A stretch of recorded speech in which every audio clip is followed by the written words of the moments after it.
So Telangana ప్రభుత్వం ఈ Rajiv Gandhi civils అభయాస్త పథకం అనేది పెట్టింది. దీని కింద దరఖాస్తు డేట్ 7th వరకు ఉండేది, అది ఈ నెల 12 వరకు పెంచారనమాట. సో దీని కింద ఒక్కొక్కరికి 1,00,000 రూపాయల ఆర్థిక సాయం అనేది చేస్తుంది. అయితే దీని అర్హతలు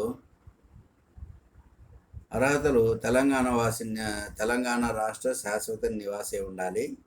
యూపీపీఎస్సీ సివిల్ సర్వీసులో ప్రిలిమ్స్ 2024లో పాస్ అయి ఉండాలి. అభ్యర్థులు ఎస్సీ, ఎస్టీ, ఓబీసీ, ఈడబ్ల్యూఎస్ లేదా మహిళా వర్గానికి చెందిన వారే ఉండాలి. కుటుంబం వార్షిక ఆదాయం 8 లక్షల కంటే తక్కువ ఉండాలి. దరఖాస్తు విధానం సింగరేణి కాలేజ్ కంపెనీ లిమిటెడ్ అధికార వెబ్సైట్ నిర్మాణ్.orgకి వెళ్ళండి. హోమ్ పేజ్లో అప్లై చేసి ఆన్లైన్ లింకు చేయండి అనేది దరఖాస్తు విధానం. అవసరమైన వివరాలు, address, mobile number, Aadhaar number మొదలైన నమోదు చేయాలి. అవసరమైన పత్రాలు అప్డేట్ చేసి సబ్మిట్ బటన్ క్లిక్ చేయండి. ఇది అన్నమాట.